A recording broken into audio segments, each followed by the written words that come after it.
السلام عليكم ورحمة الله وبركاته. الحمد لله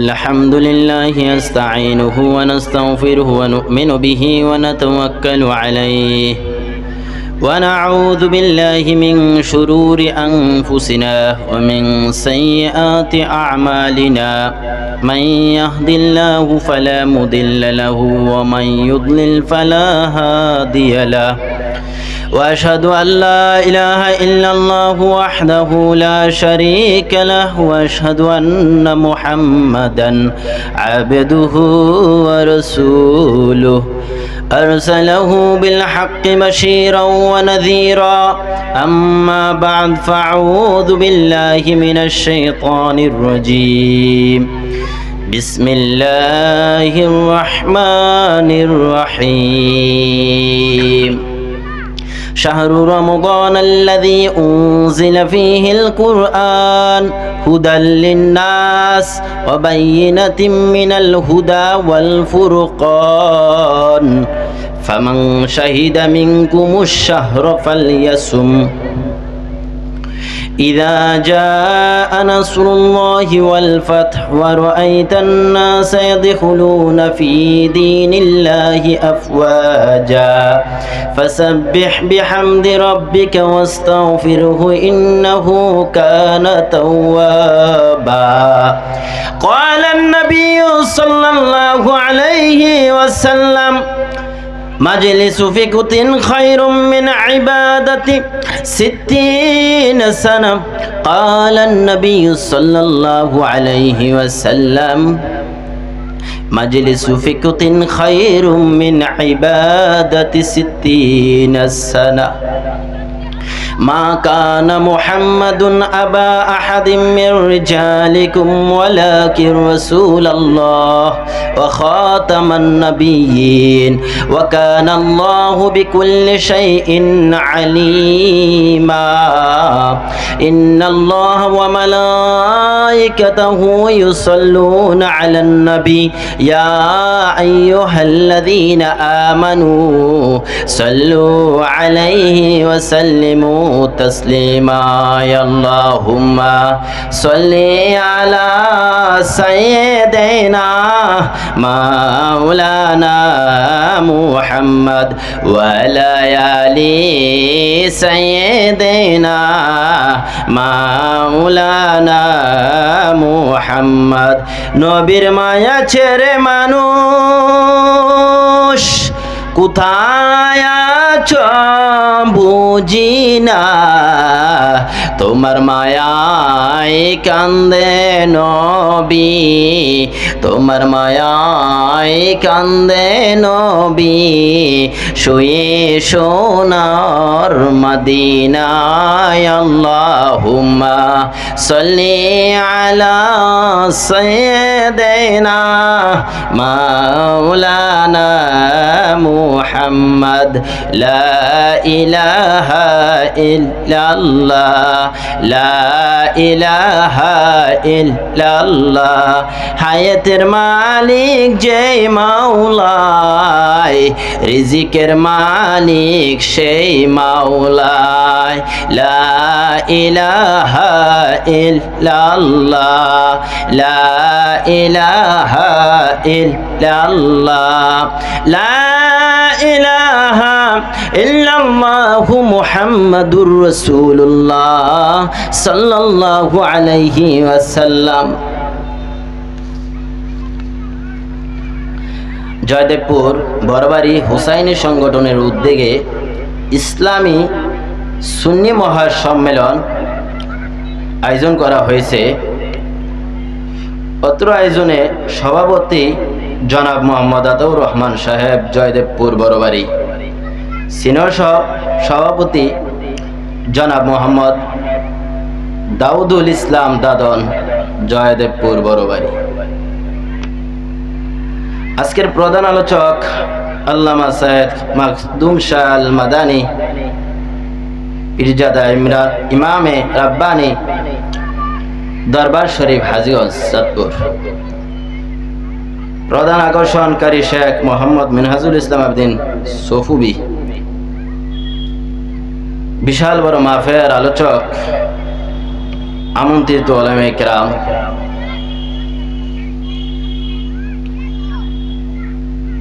রাসূল করিম সাল্লাল্লাহু আলাইহি সাল্লাম বলেছেন যে জায়গাটার মধ্যে কিছু গুণ আল্লাহ তাসবিহ পাঠ করা হয় ওই জায়গাটা জান্নাতের বাগান হয়ে যায়। সুবহানাল্লাহ।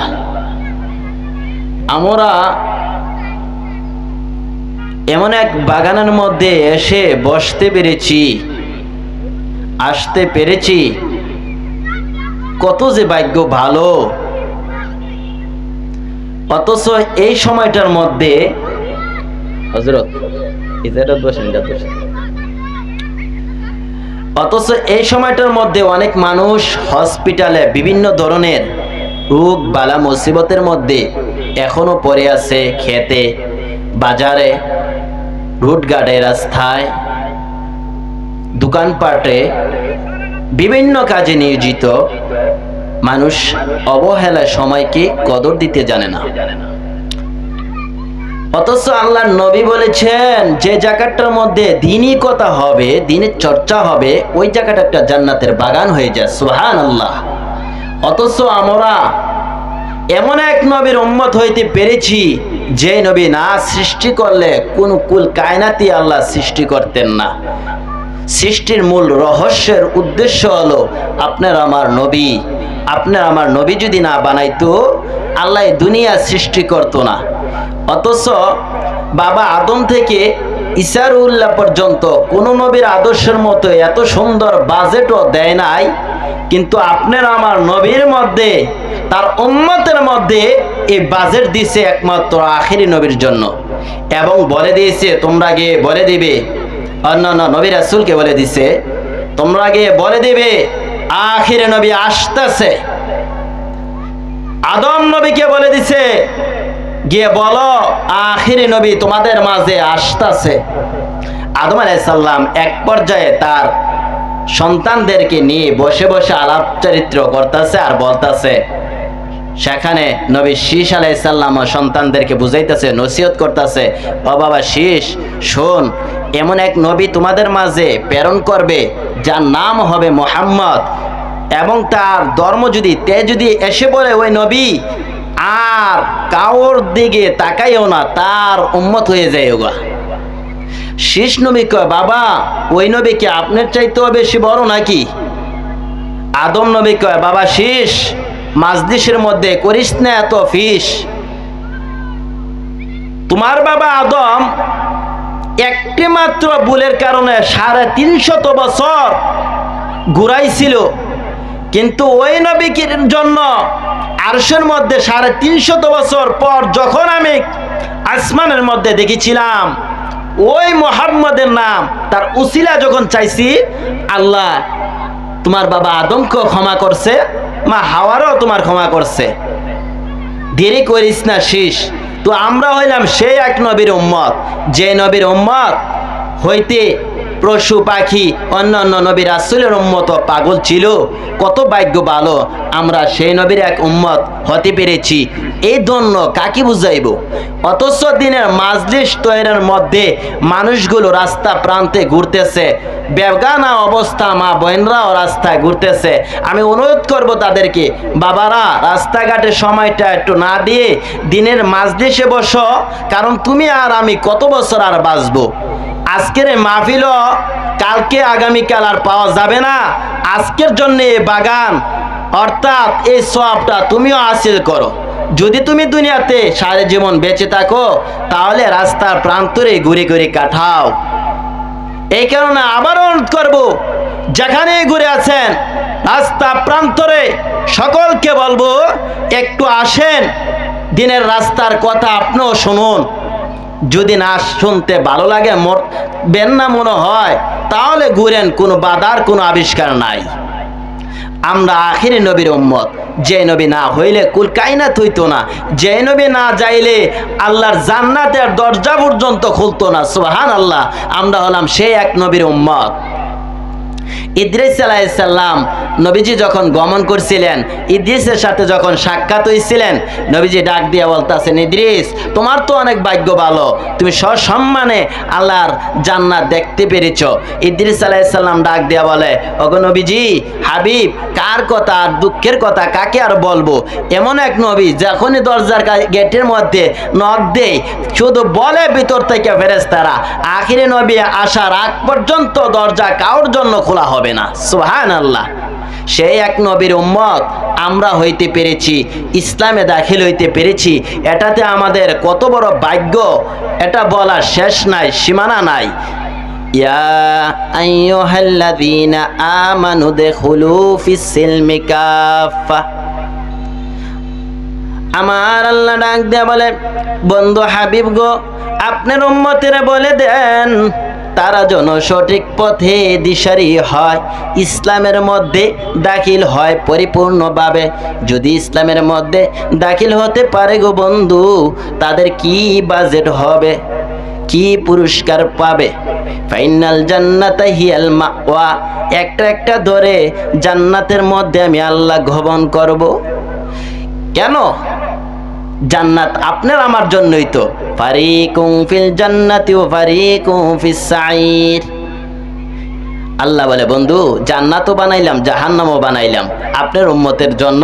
যারা সৎ কাজ করবে তাদের জন্যই জান্নাত, যারা অসৎ কাজ করবে তাদের জন্যই তো জাহান্নাম বানাইছি। ছেলে বাবার ঘর পাঁচটা হইছে, সব বড় ছেলে মাঝা ছেলে সবাই বাবার কথা মানে। ছোট ছেলেরা কয় খাবার খাইতো না, বাবার কথা 10 টাকা না দিলে খাইবে না। এমনই ভাবে আল্লাহর কাছে আপনার আমার নবী আখিরি নবী তো শেষ নবী, তার উম্মতের দাবিদারও বেশি। বনি ইসরায়েলের নবীগণের পাওয়ার যত, এ নবীর ওলিদের পাওয়া তত। অথচ বাংলাদেশের মধ্যে এমনও আছে ওলিদের বিরুদ্ধে কথা বলে, মাজারের বিরুদ্ধে কথা বলে, হকের বিরুদ্ধে কথা বলে। আজ সত্যের কথা বলতে গেলে মুসলমানদের আঘাত আসে, হানি আসে।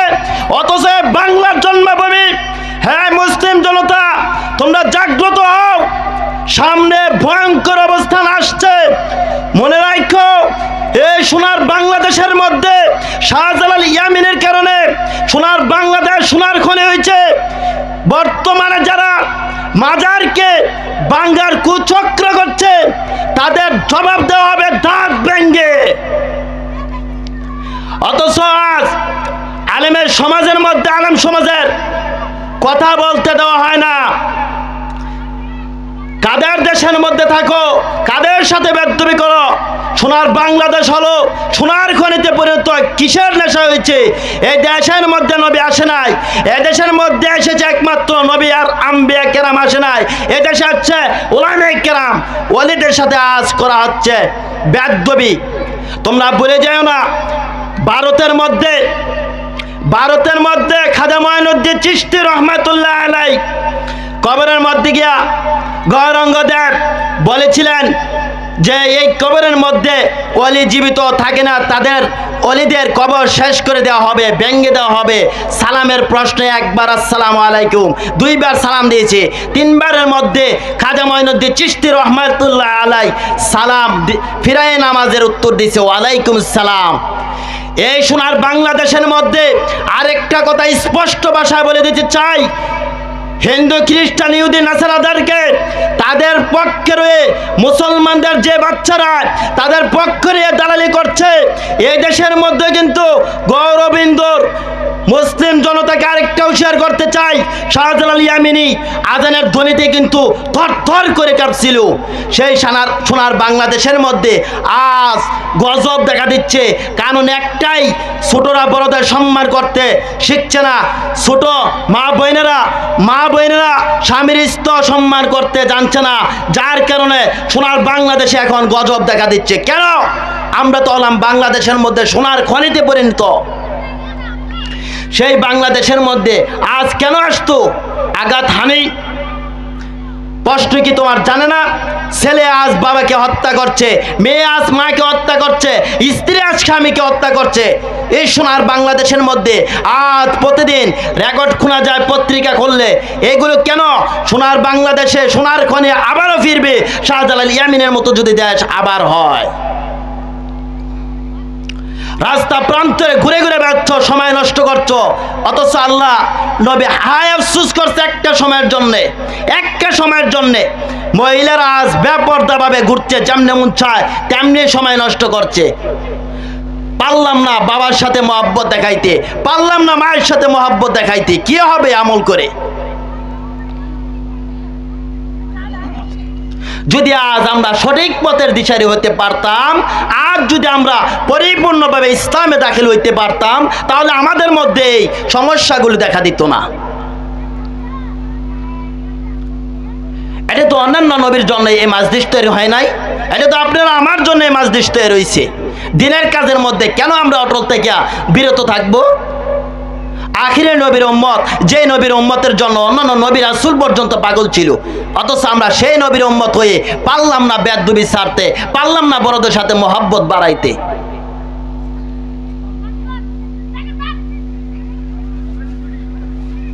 গরিবদের হক মেরে খাচ্ছে চেয়ারম্যান সাহেব, খাচ্ছে মেম্বার সাহেব, খাচ্ছে এমপি সাহেব। কেন? ভোটের সময় তাদের পাশে পাশে গিয়ে গিয়ে দুয়ারে দুয়ারে দেখা যাচ্ছে, দরজায় গিয়ে গিয়ে ভোট চায়। ভোট দিয়ে যখন ফাঁস করে দেওয়া হয়, তখন আর তাদেরকে সম্মান দেওয়া চায় না। যতদিন পর্যন্ত মাজলুমদের হক, মাজলুমকে হক ফিরিয়ে না দেওয়া হবে, ততদিন পর্যন্ত সোনার বাংলাদেশের মধ্যে শান্তি কায়েম হবে না। যতদিন পর্যন্ত আপনার আমার মাকে পর্দার ভিতরে না ঢুকাইতে পারবেন, ততদিন পর্যন্ত এই সোনার বাংলাদেশে সোনার খনি পরিণত হবে না। আরে ভাই, হযরত শাহজালাল ইয়ামিনী অত ওলি ছিলেন, আরে ওনার মাও তো আপনার আমার মতো মায়ের মতোই মা ছিলেন। খাজা মঈনুদ্দিন চিশতির মাও তো আপনার আমার মতোই মায়ের ছিলেন। কেন আমরা পারলাম না পর্দার মধ্যে ঢুকাইতে? সামনে আসছে শাহরুর রমাদান, যে রমজানের মধ্যে আল্লাহ বলছেন বান্দারে ক্ষমা করার জন্য দৃষ্টি। নবী করিম সাল্লাল্লাহু আলাইহি সাল্লাম যখন মিম্বরের মধ্যে গিয়ে দাঁড়াইছিলেন, আল্লাহ রাব্বুল আলামিন আয়াতুল কুরআন যালিকাল কিতাব লা রাইবা ফি, যে কোরআনের মধ্যে কোনো নাই ভুল, নাই কোনো ত্রুটি, ওই কোরআনুল কারীমের মধ্যে আল্লাহ বলেন শাহরু রমাদানাল্লাযী উনজিলা ফীহিল কুরআন হুদাল লিন্নাস ওয়া বাইয়িনাতিম মিনাল হুদা ওয়াল ফুরকান। বন্ধু গো, আপনার উম্মতের বলে দেন, এই রমজান পাইয়া জীবনের গুনাহ যারা ক্ষমা করাইতে পারল না, তাদের জন্য জাহান্নাম। নবী আমার মসজিদের মধ্যে খুতবা দিবে, আমার আল্লাহ কুরআনুল কারীম দ্বারা জিবরাইলকে পাঠায়, জিবরাইল রে আমার বন্ধুর কাছে গিয়া প্রস্তাব পাঠাইয়া দাও আমার বন্ধুকে, বন্ধু যেন প্রস্তাব গ্রহণ করে। জিবরাইল আইসা হাজির হইলেন, ইয়া রাসূলুল্লাহ আল্লাহর সালাম গ্রহণ করেন। আমি জিবরাইলের সালাম গ্রহণ করেন, কি প্রস্তাব আনলি? জিবরাইল সালাম গ্রহণ করে বললেন, হুজুর এই রমজান পাইয়া গো আজকে একটা প্রস্তাব আপনার সামনে তুলে ধরব। কি প্রস্তাব তুলে ধরবা? হুজুর আপনার উম্মতের মধ্যে লানতের দুয়ার প্রস্তাব নিয়ে আসলাম। আমার নবী কান্দে, আরে জিবরাইল, যে উম্মতের জন্য আল্লাহর আরশে যায় না, যে উম্মতের জন্য আমার নবী ভালো বিছানায় শুই নাই, সেই উম্মতের জন্য আজ খারাপ প্রস্তাব আনলা, লানতের প্রস্তাব। জিবরাইল রে, তুমি দেখছুনি ছোট ছোট পাখিগুলো, ছোট ছোট মুরগগুলো দেখছুনি তুমি? কেন? কোন জায়গার মধ্যে যদি বেয়াদবি দেখে রে, কোন জায়গার মধ্যে যদি ভয় দেখে রে, দৌড়াইয়া বাচ্চার মালিক ডাক মারে, বাচ্চারা রে বিপদ দেখা দিছে রে। আরে বাচ্চারা, আমি মায়ের জীবন থাকতে কথা দিলাম তোদেরকে একটা বাচ্চাও সিলকাকে দিব না নিতে। ভয়ভীতি হয়ে ওই বাচ্চাগুলো দৌড়াইয়া মায়ের পায়ে পাখার নিচে ঢুকিয়া যায়। মা অতি আরামে রে সন্তানকে বুকে জড়ায় রাখে। জিবরাইলের দিকে তাকাইয়া আপনার আমার নবী দুইটা চোখের পানি ছেড়ে ছেড়ে কান্দে। জিবরাইল রে, আমারও মন চায় আমার গুনাহগার এতিম উম্মতেরা যদি কোনো বিপদে পড়ে রে, আমি নবী মদিনা থেকে দুইখান হাত উত্তোলন করব। ওরে জিবরাইল, এই গুনাহগার উম্মতের জন্য আমি নবী কত কষ্ট করেছি, কত ব্যথায় ব্যতীত হয়েছি। আজ এত লানতের দোয়াঞ্ছ আমি নবী কিভাবে সইব? জিবরাইল রে, যেদিন উহুদের ময়দানের মধ্যে এই গুনাহগার এতিম উম্মতের জন্য যুদ্ধের ময়দানে আমি নবী ছিলাম রে, কাফের বেঈমানেরা রে একবার নয় রে, দুইবার নয় রে জিবরাইল, ও জিবরাইল, এমনভাবে আমি রাসূলকে আঘাত করেছে। ডান দিক দিয়া যখন ঢিলা পাথরগুলো মারতো আমি নবী জ্ঞান হারা হইতাম, বাম দিক দিয়ে আবার ঢিলা পাথরগুলো মারতো। অবশেষে মায়ার নবী দয়ার নবী পাথরের মধ্যে পড়ে গেলেন। দয়ার নবী মায়ার নবী পাথরে পড়ে দাঁতগুলো শহীদ হয়ে গেলে আপনার আমার নবী জমির জ্ঞান হারা হয়ে গেছে।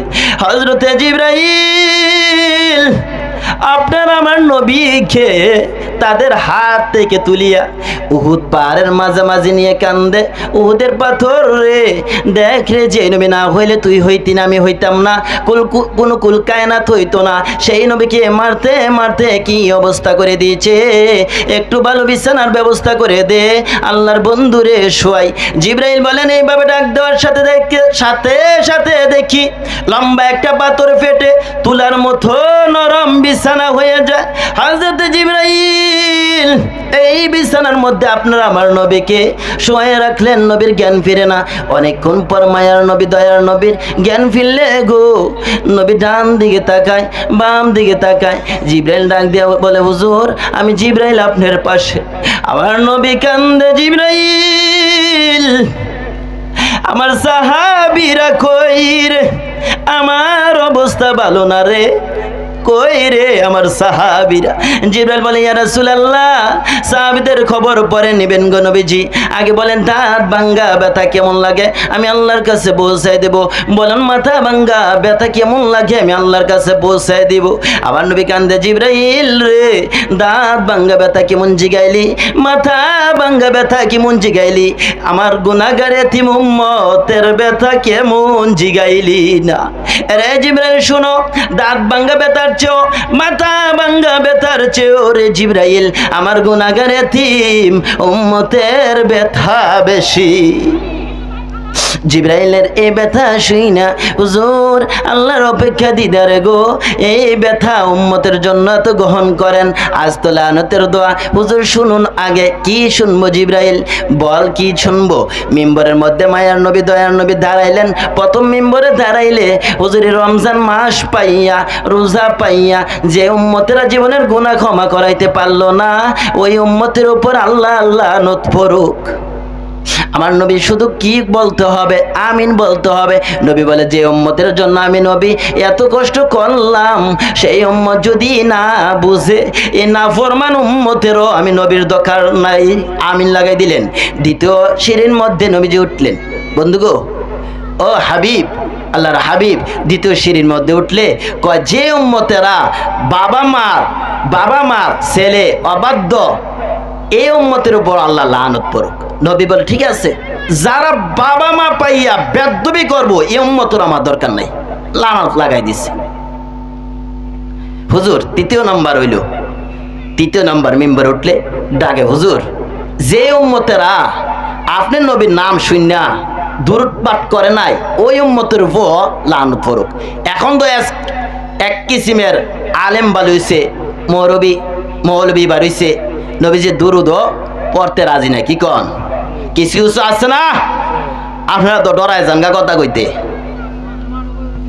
সৎ কথা বলতে ভয় কেন পাইবেন? আরে ভাই, হক কথার জন্য তো আল্লাহর সাহাবীরা সর্বদাই প্রস্তুত ছিলেন, হকের জন্য রক্ত দিতে প্রস্তুত ছিলেন। ইয়া রাসূলুল্লাহ হুকুম করেন।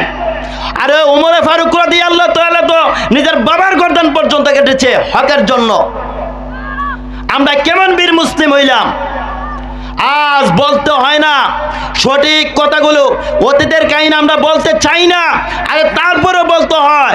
এই দেশের মধ্যে অর্ধ পৃথিবী শাসক করেছে হযরত ওমর ফারুক রাদিয়াল্লাহু তাআলা আনহু, কথা কন না কে? অথচ আজ খ্রিস্টান, ইহুদি, নাসারা সোনার বাংলাদেশের মধ্যে তারা গমন করছে। বাংলাদেশের মুসলিম জনতাগুলো নিচে পড়ে পড়ে বসে বসে তারা খাচ্ছে। আর এ দেশের মধ্যে কেন গজব আসবে? আজ হক কথা বলতে রাজি নয়, মাজলুমের হক দিতে রাজি নয়।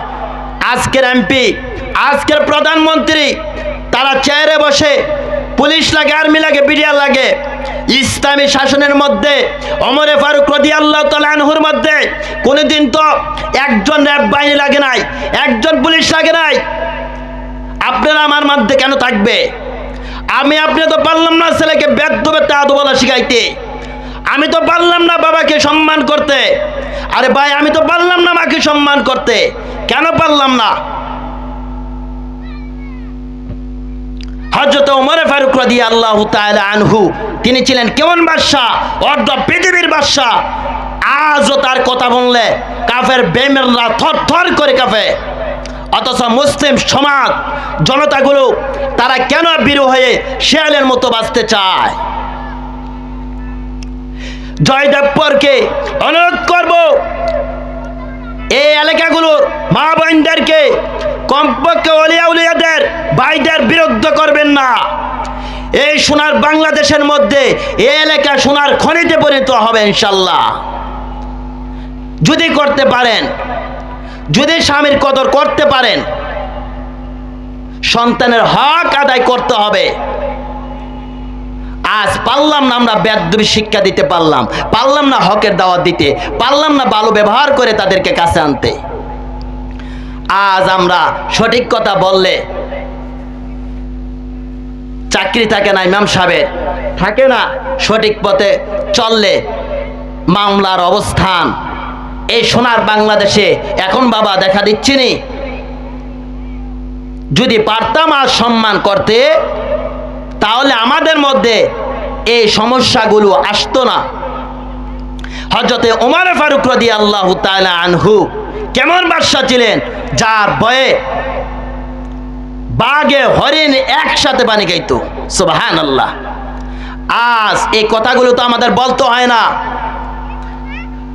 সরকারকে কেন বলতে হয়, এমপিকে কেন জানাইতে হয় এই কথাগুলো?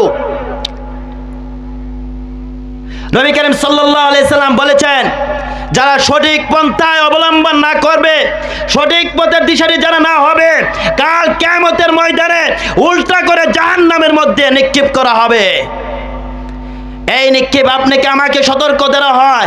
এই কথা তো শোনার একটাই উদ্দেশ্য, অতীতকে আমরা স্মরণ করতে চাই না।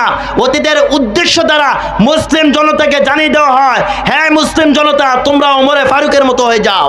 সুবহানাল্লাহ। যদি ওমরে ফারুকের মতো হইতে পারো, তাহলে তোমার মধ্যে আমার মধ্যে এই বিপদগুলো দেখা দেবে না, এই অবস্থান খারাপের মধ্যে আসবে না, তোমার পেছনে ল্যাব দৌড়াইতে হবে না, মাজলুমরা পর্যন্ত তোমাদের সম্মান করবে। অথচ আমরা পারি না সম্মান করতে। হযরত ওমর ফারুক রাদিয়াল্লাহু তাআলা আনহু কেমন বীর সৈনিক ছিলেন, কেমন আদর্শবান ছিলেন। হযরত ওমর সারা দিন রাজত্ব করতেন। সকাল রাত যখন হইতেন, কার বাড়ির মধ্যে খাবার নাই, খাবারের উদ্দেশ্যে দৌড়াইতেন।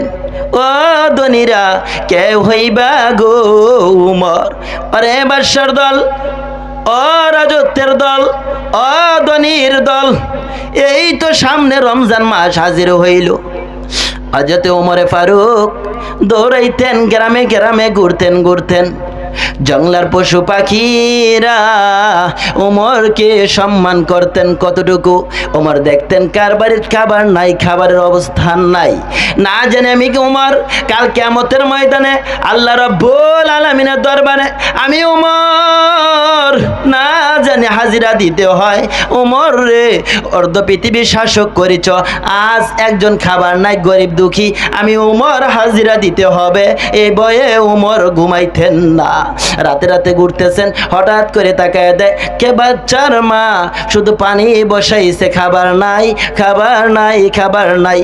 বাচ্চার মা কান্দে, দুইটা বাচ্চা বসে বসে কান্দে, মা গো আমাদের খাবার কি হবে না, খাবার কি খাইবো না। গরম পানি করে বাবাদের বুঝে, বাবা গো দাঁড়াও গো, খাবার হচ্ছে, খাবার হচ্ছে। একটু পরে কান্দে বাচ্চার মা, মাবুদ আমরা কার রাজত্বে বসবাস করি গো, আমার চুলার মধ্যে 3 দিন পর্যন্ত চুলায় আগুন জ্বলে না, ওমর রাজত্বে আমি বসবাস করি গো। হযরত ওমর এই ঘটনাটা শুই না চোখের পানি ছেড়ে দিয়েছে, একটা দৌড় মারছে ওমর বুথাম ঘরের দিকে। ও ধনীরা কে হইবা গো ওমরের মতো। ওমর দৌড়াইয়া রাজ হাজিরা দিলেন গুদামঘরের মধ্যে খাবার লইতে। এবার সৈন্য দলেরা প্রজাপতিরা দৌড়ে এসে ডাকে, ওমর গো মাথার মধ্যে বস্তা কেন আপনি রয়েছেন, আমার মাথার মধ্যে উঠায় দেন। এর সেনাপতিরা আজ আমি ওমরের মধ্যে মাথা দেখে তোমরা নিচ্ছ পূজাগুলি নিতে চাও। এরে সৈন্যরা আমি ওমর জানতে চাই কাল কিয়ামতের ময়দানে আমি ওমর যদি জাহান্নামে নিক্ষেপ করা হয় আল্লাহ, ওই দিন তোমরা নিবানি আমার জাহান্নামের বার। সৈন্যরা বলে, ওমর গো না না ওই দিন তো আমরা নিতে প্রস্তুত না। এবার ওমর ডাকে, ও সেনাপতিরা ওই দিন যেহেতু নিতে রাজি নয়, আজও তোমরা নিতে প্রস্তুত হইও না। হযরত ওমর ফারুক রাদিয়াল্লাহু তাআলা আনহু মাথার মধ্যে বস্তাটা হাতের মধ্যে নিয়ে দৌড় মারলেন ওই মহিলার ঘরের দিকে গিয়ে ডাক মারলেন, মা গো ও মা আপনার জন্য খাবারের ব্যবস্থা হয়ে গেছে। রুটি বানাইতেছে, বাচ্চাগুলোকে ডাক দিয়ে খাবার খাওয়াইতেছে, খাবার খাওয়াইয়া ঘুম পাড়াইয়া বলতেছে, মা পরের দিন 10টা বাজে হাজিরা হইও, বাদশার সামনে দেখবা আমার মতো একটা লোক বসা থাকে, তোমার যা লাগবে ওই লোকটার কাছে বইলো সব তোমাকে দিবে। এবার মহিলা ওমর চলে গেলেন, মহিলা বসে বসে কান্দে, মাবুদ কোন দেশের মধ্যে বসবাস করি, এই বেটায় যদি বাদশা হইতো দেশটা সোনার খনি হইতো। সকালবেলা মহিলা রওনা হইলেন, সেনাপতি আসলেন, সকালবেলায় হাজিরা দিতে গিয়ে দেখে ওমর বসে রয়েছে। গাড় থেকে পাগড়িটা সরাই দিলেন মহিলা হাতের মধ্যে, মা মা গো এই পাগড়িটা দিলাম আমি উমরকে ঘুরাও গো, রাস্তার মধ্যে ঘুরাও যতক্ষণ পর্যন্ত তোমার স্বাদ না মিটে গুটাও। না জানি আজকের এই কষ্টের কারণে আমি উমর কাল কিয়ামতে রইসা যাই। কেমন বই ছিল উমর রাদিয়াল্লাহু তাআলা আনহু। নবী আমার বুঝাই সাহাবীরা রে, আমি নবীর পরে যদি কোনো নবী আসতো রে, একমাত্র আসতো রে হযরতে ওমর। সুবহানাল্লাহ। যে ওমর রাতের বেলা ঘুমাইতেন না, বর্তমানের যুগের এমপি মন্ত্রী প্রধানমন্ত্রীরা গরিব মাজলুম দুঃখীরা না খেয়ে মারা যায়, জিজ্ঞাসা করি না কত মানুষ কত অবস্থানে মরে কেউ জিগাই না, কাদের কি ব্যথা কেউ জিগাই না। অথচ আল্লাহর নবীর হাবিব গো আপনার আমার জন্য কত টেনশন করতেন, কত কাঁদতেন, কেমন কাঁদতেন। মা খাদিজাতুল কুবরা বলেন, ও ধনীরা তোমরা জানো নি কেমন কাঁদতেন আপনার আমার নবী। দিনের জন্য আপনার আমার নবী বাহির হইতেন ইসলাম ইসলাম প্রচার করতে করতে। মা খাদিজাতুল কুবরা বলে, পৃথিবীর মানুষ আমি কার কথা তোমাদের মাঝে বলবো রে, এমন হাবিবের কথা তোমাদের মাঝে বলবো। যখন সকালবেলা সুন্দর করে পড়াইতাম, বিকালবেলা দেখতাম লালে রঞ্জিত হইয়া হাবিব আসতো। ডাকতাম মাঝে মাঝে, স্বামী গো এইভাবে দিনের দাওয়াত গো আর দিতে হবে না। আমার নবী কান্দে, খাদিজা রে আমি নবী তো শান্তির জন্য আসি নাই, আমি তো গুনাহগার উম্মতের বুঝানোর জন্য আসছি, উম্মতগুলো সঠিক পথের দিশারি হওয়ার জন্য আসছি। হযরতে বেলাল রাদিয়াল্লাহু তাআলা আনহু বলেন, পৃথিবীর মানুষ আমার হাবিবের কথা কেমন তোমাদের মাঝে বলবো গো। একটানা 15 দিনের জন্য নবী ইসলামের জন্য বাহির হয়ে গেলেন। পৃথিবীর মানুষ কার কথা তোমাদের মাঝে বলবো গো। কার কথা শোনাইব। গিয়া দেখেন নবী আসে না। মা ফাতেমার দরজাও খুলে না। 15টা দিন পার হয়ে গেলে নবী আসলেই সফর থেকে 2 রাকাত নামাজ পড়বেন, এটা নবীর সুন্নত একটা। নবীজি মসজিদের মধ্যে চলে গেলেন নামাজ পড়বে। হযরতে বেলাল ডাক দিয়ে বলে, হুজুর আজ নামাজ পড়েন না গো নবীজি। কেন রে বেলাল? হুজুর আজ থেকে গো হাবিব গো, আপনি যেদিন চলে গেছেন ওই দিন থেকে আজ 15 দিন পার হয়ে গেছে গো। আপনার মেয়ে মা ফাতেমা এই পর্যন্ত দরজা খুলতে দেখি নাই। হুজুর গো, মনে হয় আপনার মা ফাতেমা বেঁচে নাই। আল্লাহর বন্ধু গো, আগে মা ফাতেমারে ডাক দেন গো নবীজি। গিয়া হাজিরা হয়ে গেলেন। আমার নবী ডাক মারলেন, মা ফাতেমা দরজা খুলো গো মা, দরজা খুলো। একবার ডাক দিলেন, 2বার ডাক দিলেন, 3বারের মাথায় মা ফাতেমা, বাবা গো আমি হাজির আছি গো বাবা। দরজাটা খুলে দিলেন। জীর্ণ শীর্ণ যেন মা ফাতেমা। আমার নবী চোখের পানি গাল বেয়ে ছেড়ে দিছে। ফাতেমা রে, এ অবস্থা কেমনে হলো গো মা? কেন জীর্ণ শীর্ণ হয়ে গেল? বাবা, আজ আপনার বিদায় হওয়ার পর 15টা দিন পার হইয়া যায় গো বাবা। আমি মা ফাতেমা না জানি বলে গো, আল্লাহর হাবিবের মেয়ে হইয়া বেপর্দা হয়েছে। আল্লাহর হাবিবের মেয়ে হইয়া অন্যের কাছে গিয়ে চেয়েছে, খাবার খেয়েছে, আপনার অসম্মান হবে। এই জন্য আল্লাহর হাবিবের মেয়ে ঘর থেকে বাহির হয় নাই। ও মা বোনেরা, এই শিক্ষা তো নবী না বললো পালতো। এই শিক্ষার কারণ হইল আপনাকে আমাকে সংশোধন করার জন্য। এই শিক্ষা না করলে আপনাকে পারতো। আমার নবী একদিনের ঘটনা, মা ফাতেমা চলে আসলেন বাবার কাছে। সামান্য দূর একটা ছিদ্র ছিল। ছিদ্রটা দেখে আমার নবী ডাক দিয়ে বলেছিলেন, মা ফাতেমা ছিদ্র কেন? যদি কোনো পরপুরুষ দেখে থাকে, তুমি মা ফাতেমা যদি ইন্তেকাল করো, আমি রাসূল শরীক হব না।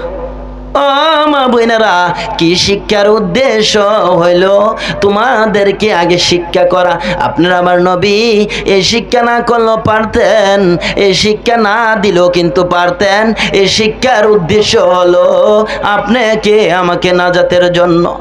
আজ টাকা কামাও, আজ বড় হইছ। অনেক প্রবাসী ভাইয়েরা অনেক কষ্টের মধ্যে টাকা কামায়, প্রবাসের মধ্যে। রমজান আসতেছে, এই রমজান মাস হলো শান্তির মাস। এই রমজান মাস হলো শান্তির বার্তা দেওয়ার মাস, উম্মতের গুনাহ মাফের মাস। যেই রমজান মাস পাইয়া উম্মত গুলো জান্নাতের পথের মধ্যে ঢুকবে। আপনার আমার নবী এই শিক্ষাই তো উম্মতের লক্ষ্যস্থল করে। রমজান মাস উম্মতের নাজাতের মাস। এই রমজান মাস শান্তির উম্মতের মাস হইয়া এই রমজান মাসের মধ্যে বেহায়াপনা করবে। বিশ্বাস হয় না আপনাদের? আগের কাল আমরা দেখতাম মহিলাদের বাজারের মধ্যে মহিলা ছিল না। আজ যদি এই রমজানের সান রাত হলো, আপনার আমার নাজাতের মাস, এই মাসের মধ্যে দেখবেন মার্কেট করার জন্য বাজারের মধ্যে 10টা পর্যন্ত তারা থাকবে। তাহলে সোনার বাংলাদেশে কিভাবে শান্তি আসবে বলেন তো? আর রিজালু কাওয়ামুনা আলান নিসা, পুরুষ হলো মহিলার পরিচালক, নেতা। আজ হয়ে যাচ্ছে বাংলাদেশের মধ্যে পথেগামীর মধ্যে দেখা যাচ্ছে প্রত্যেকটা মহিলা হয়ে যাচ্ছে পুরুষের পরিচালক। যার কারণে সোনার বাংলাদেশের মধ্যে শান্তির অবস্থান আসছে না। যদি আজ পারতাম আমরা মা বোনদেরকে পরিপূর্ণভাবে পর্দার মধ্যে, তাহলে আমাদের মধ্যে শান্তি কায়েম হতো সর্ব অবস্থায়। পারলাম না মা বোনদেরকে পর্দা হিসাবে পরিপূর্ণ রাখতে। আরে ভাই, খাজা মঈনুদ্দিন চিশতি রহমাতুল্লাহ আলাইহির মতো সন্তান তো আবারও হবে বাংলার জমিনে। শাহজালাল ইয়ামিনের মতো তো আবারও হবে। কেন হচ্ছে না? উদ্দেশ্য কি সেটা তোমাদের জানতে হবে। মা বোনদেরকে পর্দার মধ্যে ঢুকাও, নিজে নামাজ পড়ো, রোজা রাখো। এই রমজান পাইও আমরা পরিপূর্ণ রোজা রাখি না। হক কথা বললেই হুজুর বালানা, কথা কন নাকে? সত্যের প্রতি কথা বললেই হুজুর বালানা। যদি আমরা সঠিক পথে থাকতাম, শাহজালাল ইয়ামিনের মতো গৌর গোবিন্দের এক আজানের সুর দেওয়া যেমন দালান ঝরঝর করে ভেঙে ফেলেছে, সোনার বাংলাদেশের মধ্যে নাস্তিক বেঈমান মুরতাদরাও দৌড়ায় পালাইতো আজানের ধ্বনিতে। অথচ বাংলার জমিনের মধ্যে আজ দেখা যাচ্ছে মুসলিম সমাজের উপর আসছে আঘাত, মুসলিম সন্তানদেরকে দেখা যাচ্ছে, আপনার আমার মা বোনদেরকে করা হচ্ছে নির্যাতন। যেখানে যায় সেখানে নির্যাতন অবস্থান দেখি। আজ পত্রিকা খুললে দেখা যায়, কেন দেখা যায় তো আপনার আমার বাবাকে হত্যা করা হচ্ছে, কবে মুরব্বিদের সম্মান করা হচ্ছে না। যুবকদের আইডল যুবকদেরকে অনুরোধ করব, আজ থেকে সম্মানের প্রতিভা দেখাও, আজ থেকে নামাজের প্রতিজ্ঞা করো। সামনে রোজা আসছে, জীবনের গুনার জন্য অনুতপ্ত হও, আর মার্কেটে ঘুরো না। আজ মাহফিলের এই আয়োজন করা হওয়ার পর, মাজলিস করার পর, বর্তমানে বাংলাদেশের মধ্যে আমি 64 জেলার মধ্যে দেখছি, বিশেষ করে বাংলাদেশের মধ্যে কুসংস্কার মাহফিল হলেই তাদেরকে দোকানপাটের মধ্যে মহিলাদের ভিড় দেখা যাচ্ছে, ছেলেদেরকে দোকানপাটে ভিড় দেখা যাচ্ছে, মুরব্বীদের সাইস্টলে দেখা যাচ্ছে, দিনের মাজলিস তারা গ্রহণ করে না। এইভাবে যদি ঢুকতে থাকে, দিনের বার্তা চলতে থাকে, এদেশের মধ্যে কোনোদিন শান্তির অবস্থান হবে না, হবে না। তোমাদের মনে রাখতে হবে, তোমার পেটের মধ্যে মা ওই গাউসুল আজমের মতো সন্তান জন্মগ্রহণ করবে যদি তোমরা পরিবর্ণ ঢুকতে পারো। তোমার মধ্যে ওমরে ফারুক রাদিয়াল্লাহু তাআলা আনহুর মতো সন্তান গ্রহণ করবে যদি তোমরা নবীর পক্ষে থাকতে পারো।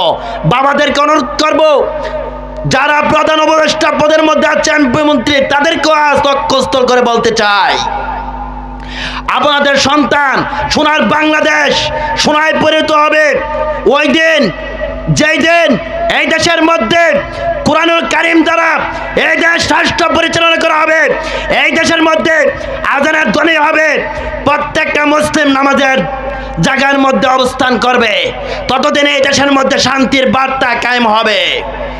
যতদিন পর্যন্ত এই দেশের মধ্যে শান্তির বার্তা নামাজ রক্ষার্থ না হবে, সোনার বাংলাদেশে কোনদিন শান্তির প্রতিষ্ঠা করা যায় না। আজ পারলাম না মাজলুমদের হক ফিরাই দিতে, পারলাম না ইয়েতিমের হক ফিরাই দিতে, পারলাম না ভালো ব্যবহারের অন্তর্ভুক্ত করতে। যদি আমরা পারতাম, অন্তর্ভুক্ত সঠিক পথের দিশারি হইতে পারতাম, তাহলে আমাদের দ্বারা এই ভুল কাজ হতো না। ইন্নাল মুনাফিকিনা ফিদ-দারকিল আসফালি মিনান নার, সুজা আওয়াজ কুরআনুল কারীমের মধ্যে আল্লাহ রাব্বুল আলামিন বলেছেন, মুনাফিক সুজা জাহান্নামে যাবে। আজ এই বাগানের মধ্যে কথা বলতেছি, এমন লোক আমার বিরুদ্ধে কথা বলতে পারে, আরিফি ভালো না, এই হুজুর ঠিক না, এই হুজুর সঠিক না, কিছু আলেমা বলবেন নামদারি। আপনাদের বুঝতে হবে, সঠিক কথাবার্তার জন্য সকলকে আল্লাহ প্রেরণ করে না। সঠিক বার্তার জন্য যুগে যুগে আল্লাহ রব্বুল আলামিন নবী প্রেরণ করেছে, যুগে যুগে আখির নবীর পর, আম্বিয়া কেরামের পর ওলিয়ে কেরাম দ্বারা সঠিক বার্তা পৌঁছানোর জন্য প্রেরণ করা হয়েছে। মনে রাখবা, সঠিক বার্তা তোমাদেরকে যে দেবে তারই অনুসরণ করবা। ইত্তাবিউ মাল্লা ইয়াসআলুকুম আজরা ওয়া হুম মুহতাদুন, তোমরা ওই ব্যক্তির পথ অনুসরণ করো যে ব্যক্তি দিনের বার্তা কথা বলে, বিনিময় চায় না। আজ ওয়াজ মাস নামাজের মসলা যেখানেই চাইবেন এই দিনটা ব্যবসা পরিণত হচ্ছে। অথচ আল্লাহ নবী করিম সাল্লাল্লাহু আলাইহি সাল্লাম বলেছেন, আরশের মধ্যে যেদিন গিয়েছিলেন শত শত আলেম ওলামা কেরামের জিহ্বাগুলো কাটতেছে ঠাস ঠাস করে। নবী করিম সাল্লাল্লাহু আলাইহি সাল্লাম বলেছেন, জিবরাইল কেন এই অবস্থান? ইয়া রাসূলুল্লাহ, আপনার উম্মতের মধ্যে এমন আলেম জন্ম নেবে তারা টাকার বুক্কা হবে, তাদের জন্য এই অবস্থান। মনে রাখবা, সঠিক সন্তান সব জায়গায় হয় না। বাঘের বাচ্চা একটাই যথেষ্ট, শেয়ালের শত শত বাচ্চার কোনো প্রয়োজন নাই। সোনার বাংলাদেশের মধ্যে আজ কেন বেহায়াপনা চলবে? আজ কেন আমার মা বোনরা নির্লজ্জার মতো রাস্তাঘাটে ঘুরবে? এটা কোনোদিন বরদাস্ত করা যায় না। যদি আজ পারতো আমার মা বোনরা সঠিক পর্দা অবস্থান চলতো, এই সোনার বাংলাদেশ তো সোনার খনিতে অতীতেই চলতো। এই কথা দ্বারা আমরা একটাই বুঝাই দিতে চাই, এই কথা দ্বারা একটাই শোনাই দিতে চাই, স্পষ্ট ভাষায় বলে দিতে চাই, আমরা মুনাফিকি কারো করি না, আমরা কারো দালালি করি না। উলাইকা হিজবুল্লাহ আলা ইন্না হিজবাল্লাহ। আমরা যদি দালালি করতে হয় একজনের দালালি করি, তিনি হলে আল্লাহ। কথা বলেন ঠিক কিনা? লা ইলাহা ইল্লাল্লাহু মুহাম্মাদুর রাসূলুল্লাহ সাল্লাল্লাহু আলাইহি সাল্লাম, একমাত্র আল্লাহ আর তার রাসূলের। অথচ আমাদের মধ্যে এমন বিভেদ সৃষ্টি হচ্ছে সোনার বাংলাদেশের মধ্যে, কেউ সুন্নি, কেউ ওয়াহাবি, কেউ খারিজি, বিভিন্ন দলের মতাপেক্ষ নিয়ে তারা সাধারণ পাবলিক জনগণকে শেষ করে দিচ্ছে। তারা আলেম নামের জালেম এক নাম্বার। কথা কন নাকি? কোন দল আল্লাহর নবী কোন দল করছে? একটাই দল ছিলেন আল্লাহর নবী, কোরআন কোরআন আর আল্লাহর নবীর হাদিস। নবী করিম সাল্লাল্লাহু আলাইহি সাল্লাম আরাফার ময়দানে যে সূরা নাযিল হয়েছে, ইযা জা নাসরুল্লাহি ওয়াল ফাত।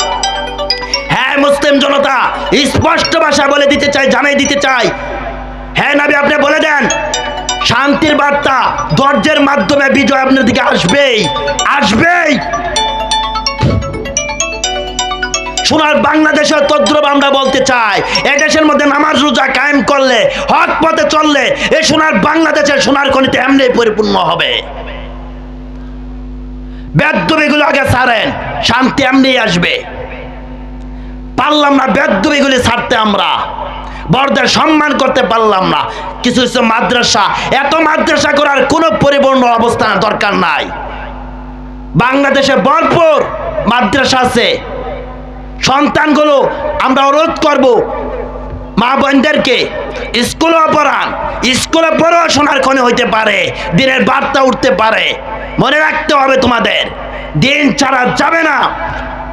ইন্না দ্বীন ইনদাল্লাহিল ইসলাম, যে দিনের মধ্যে অন্যান্য কাফেররা পর্যন্ত ভয় পায়, কিন্তু মুসলিমরা কেন বিশ্ববাজারে মার খাইবে? বিশ্ব মুসলিমরা কেন অবস্থান খারাপ হবে? উদ্দেশ্য একটাই, তারা একমাত্র ইসলামের পরিপূর্ণ পথে তারা গমন করতে জানে না, সঠিক পথে দিশারে হইতে জানে না। আজ বিশ্ববাজারের মধ্যে হক কথা কারা কয়, তাকে ধরেন, তার অনুগত্য করেন, তার অনুসরণ করেন, শান্তি তো এমনি আসবে। কথা কন নাকে?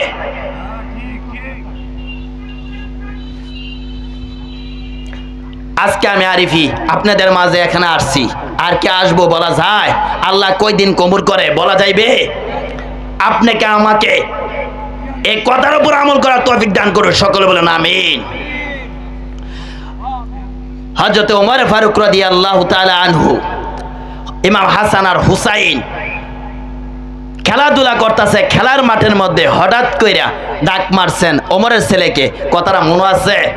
ডাক মারছে, গোলামের বাচ্চা গোলাম। কারে ডাক মারছে? ওমরের ছেলেকে। ওমর ছেলে ডাক দিয়া বলে, আব্দুল্লাহ, কারে বলছেন গোলামের বাচ্চা গোলাম? আমি গোলাম?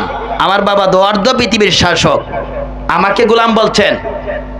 আমি তো কারো গোলামি আমার বাবা করতে আমি দেখি নাই। তোমার বাবা আমার নানার গোলামি করছে, সেটা আমি দেখছি।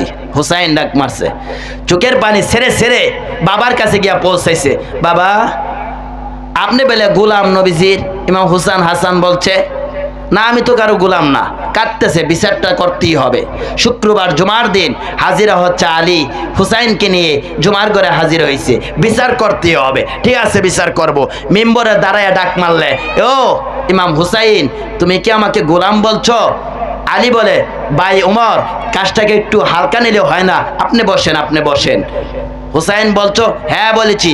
কেন? আমি তো কারো গোলামি করি নাই। কেন? আপনি কি আমার নানার গোলামি করেন নাই? হযরত ওমর দুইটা চোখের পানি ছেড়ে দিয়েছে।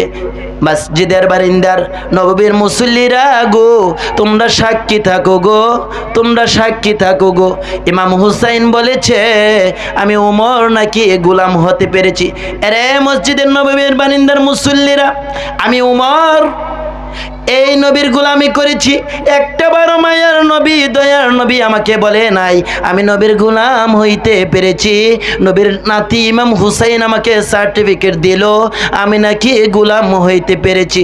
ও ইমাম হুসাইন, আমি যে নবীর গোলাম হইতে পেরেছি এটা মুখে শুনলে হবে না, এটা কাগজে লিখে দিতে হবে আমি নবীর গোলাম হইতে পেরেছি। গোলামের চিঠি লিখে দিলেন, ও উমর লিখে দিলেন আমার নানার গোলামি করেছে বিদায় আমি গোলাম বলেছি। এই কারণ গোলামের চিঠি একজন মুসল্লির হাতের মধ্যে পৌঁছে দিলেন। হাতের মধ্যে আসতে আসতে হযরত উমর রাদিয়াল্লাহু তাআলা আনহুর হাতের মধ্যে এসে পৌঁছাইলেন। হাতের মধ্যে চিঠিটা হাতে নিয়ে কান্দে, নবীজির গোলামের নবীজির আশেকের কোনো চিন্তা নাই, চলো নবীজির জান্নাতে মদিনাতে যাই, চলো নবীজির জান্নাতে মদিনাতে যাই। নবীজির গোলামের নবীজির আশেকের কোনো চিন্তা নাই, চলো নবীজির জান্নাতে মদিনাতে যাই। কে কে যাবে মদিনায়, মদিনাতে কান্দে নবী উম্মতের মায়ায়। কে কে যাবে মদিনায়, মদিনাতে কান্দে নবী উম্মতের মায়ায়। দিনের রজনী কান্দে তিনি, দিনের রজনী কান্দে তিনি শুয়ে মদিনায়, চলো নবীজির জান্নাতে মদিনাতে যাই। এরে মুসল্লিরা, এতটা বছর গোলামি করলাম, একটা দিনও মায়ার নবী গোলামের সার্টিফিকেট দিল না। আজ নবীর নাতি ইমাম হুসাইন সার্টিফিকেট দিল আমি নবীর গোলাম হইতে পেরেছি। এই চিঠি যেদিন আমি মারা যাইব ও আব্দুল্লাহ, ওই দিন আমি ওমরের কাফনের ভিতরে পরায় দিও নবীজির সার্টিফিকেটটা। যদি আমি ওমর কোনো আমল দিয়া গহনা হয় রে, জান্নাতের মধ্যে না যাইতে পারি রে, আমি উমরের সার্টিফিকেটটা তোলে ধরবো মাবুদ গো। আমি উমরের কোনো সার্টিফিকেট গ্রহণও যদি না হয়, নবীর গোলামের সার্টিফিকেট অনুযায়ী কি তুমি ক্ষমা দিতে পারো না? হযরত ওমর রাদিয়াল্লাহু তাআলা আনহু যেদিন দুনিয়া থেকে বিদায় হয়ে যাইবে, নামাজরত অবস্থা নামাজ পড়তেছেন, একজন ইহুদি পিছন দিয়ে আয়েশা চাকু মেরে দিলেন। রক্তে রঞ্জিত মসজিদের নববী কার মৃত্যু রে? হযরতে উমরের মৃত্যু সইতে পারে না। মসজিদ যেন লাঙ্গে রঞ্জিত হয়ে গেছে, লালে লাল হয়ে গেছে। হযরতে আব্দুল্লাহ ডাক দিয়া বলে, ও মুসল্লিরা, দরজা বন্ধ করিয়া দাও, গেট বন্ধ করিয়া দাও, আমার বাবার হত্যার প্রতিশোধ নেওয়া হবে। হযরতে ওমর ডাক দিয়া বলে, আরে আব্দুল্লাহ, ইসলাম কোনোদিন অকটূক্তি শিক্ষামূলক দেয় নাই, ইসলাম কোনোদিন কারোর বদলা নেওয়ার শিক্ষা দেয় নাই। বাবা আব্দুল্লাহ রে, আমি বাবার প্রতি বসে মায়া হইয়া বেশি, বোধহয় সকলকে অনুরোধ করছো, হুকুম করছো। আরে আব্দুল্লাহ, কাউকে বলার দরকার নাই, দৌড়াইয়ে যাও মা আয়েশা সিদ্দিকার কাছে, দৌড়াইয়ে গিয়া খবরটা পৌঁছে দাও আল্লাহর হাবিবের কাছে। হাবিব গো, আয়েশাকে ওমর মৃত্যুর সাথে পাঞ্জা লড়তাছে। আমার বাবার অনেক শখ ছিল গো আল্লাহর নবীর সাথে শোয়ার জন্যে, এই কথাটা গ্রহণ করবে কি সেটা বলো। হযরতে আব্দুল্লাহ দৌড়ে গিয়া হাজিরা দিলেন, এ মা আয়েশা, আমার বাবা মসজিদের মধ্যে মৃত্যুর সাথে পাঞ্জা লড়তাছে। মা, আমার বাবা বাবার আরজি গো আমার নবীর সাথে ঘুমাইতে। বলেন আল্লাহর হাবিব রাজি হবেনি? আল্লাহর নবী রাজি হবেনি। এবার আয়েশা সিদ্দিকা ডাক দিয়া বলে, বাবা আব্দুল্লাহ রে, আমারও আশা ছিল এই জায়গাটার মধ্যে নবীর সাথে আমি শৈব থাকবো। এখন তোমার বাবাও আরজি করছে, আমি তো ফেরত দিতে পারি না, কেমনে আমি ফেরত দিব? ঠিক আছে, আল্লাহর নবীর রওজার কাছে গিয়া একবার ডাক দিলেন, আল্লাহর বন্ধু গো, আল্লাহর হাবিব গো, আমার কথার আরজি ছিল গো আপনার পাশে শোয়ার জন্য। এখন খাজা আব্দুল্লাহ এসে প্রস্তাব রাখলো, ওমর আপনার সাথে শুইব। বলেন আপনি রাজি নি? থাকবে আমি আয়েশা থাকবো নাকি ওমর থাকবো বলে দেন। একবার ডাক দিলেন, দুইবার ডাক দিলেন, তিনবারের মাথায় মায়ার নবী গো, দয়ার নবী গো, মায়ার নবী এইভাবে দুইটা হাত বাড়াইয়া ডাক মারছে, কই রে আয়েশা, এরে আয়েশা তুমি বলে দাও আব্দুল্লাহ রে, আমার ওমর আমি নবীর সাথে থাকবে রে। সুবহানাল্লাহ, আমি নবীর পাশে ওমর থাকবে রে। মা আয়েশা সিদ্দিকা রাদিয়াল্লাহু তাআলা আনহু কেমন ভালোবাসতেন আপনার আমার নবীকে, কেমন ভালোবাসতেন ওমরের জিন্দেগি নিয়ে। একদিন মা আয়েশা সিদ্দিকা ডাক দিয়ে বলেন, বাবা গো, ও স্বামী, বাবাকে ডাক দিয়ে বলে, আবু বকরকে, আবু বকর বাবা আপনার সর্বদাই আমার বাবার খেদমত করেন? হ্যাঁ। সর্বদাই তো ইবাদত করেন? হ্যাঁ। কেন বিবাহ দিয়েছেন?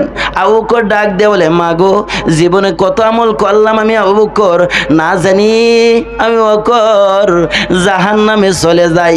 তোমার অল্প বয়সে বিবাহ দিয়েছি হাবিবের কাছে। কেন দিয়েছি জানো নি? একটা মাত্র আমি আবু বকর যদি জাহান্নামে চলে যাই, তোমার নবীর হাবিবের উসিলা কইরা আমি আবু বকর জান্নাতে ঢুকে যাইব। সুবহানাল্লাহ। হযরতে আবু বকরের এই আরজি শুনে মা আয়েশা সিদ্দিকা রাদিয়াল্লাহু তাআলা আনহা ডাক দিয়া বলেন, মায়ার নবী, দয়ার নবীকে রাতের মধ্যে স্ত্রী নিয়ে ঘুরবেন, তবে রাস্তাঘাটে নয়, বাজারে নয়। স্বামী স্ত্রীর হাত ধরে ঘুরবে, এটা সুন্নত, তবে বাজারে নয়, মুরব্বীদের সামনে নয়, যেন বলে ছেলেটা বেয়াদব, এই কাজ করবেন না। এখন করেনি এই কাজ, এই কাজ করেনি। অথচ মা আয়েশা সিদ্দিকা রাতের বেলা ঘুরতেছেন, স্বামী আকাশের মধ্যে অনেক তারকা দেখা দেয়। হ্যাঁ, এই তারকা সমতুল্য কার জানি নাকি। নবীজি ডাক মারলেন, আয়েশা গো, এই সমতুল্য নাকি একমাত্র ওমরের। জানি না আমার নবী, কিছু কিছু বেয়াদবের আলেম তো আছে, হক কথাগুলো বললে বলেন জানেন না নবী। নাউজুবিল্লাহ কোন, নাউজুবিল্লাহ। এবারে বেয়াদব আছে না, সোনার বাংলাদেশ আছে না? হক কথার প্রতীক হয় না তারা, সত্যের নিশান তারা চলতে দেয় না। অথচ আল্লাহ রাব্বুল আলামিন নিজে কোরআন কারিমে বলছে, আতিউল্লাহ ওয়া আতিউর রাসূল, আমি আল্লাহর আনুগত্য করো, আমার রাসূলের অনুসরণ করো। সুবহানাল্লাহ। অথচ আমরা রাসূলের অনুসরণ করতে আমরা শিখছি না। বেয়াদবে ভরে গেছে সোনার বাংলাদেশে। হক কথাগুলো বললেই তার ফাঁসি হয়। কথা কন না কেন? এই সমতুল্য আমল বলেন তো কার আছে? কয় উমরের আছে? এবার তো মাফ, আয়েশার কি যত শত হইলে তো সতীনের বাপ, আমার তো বাপের কথা কয় নাই, মনটা খারাপ। কয়, ইয়া রাসূলুল্লাহ, যদি বলতেন হুজুর আমার বাবার নেকিটা একটু মত করতেছে। কয়, আয়েশা ওমরের কথা বলো নে, তোমার মনটা খারাপ। শোনো, তোমার বাবা আবু বকরের নেকি অনেক বেশি। কেমন?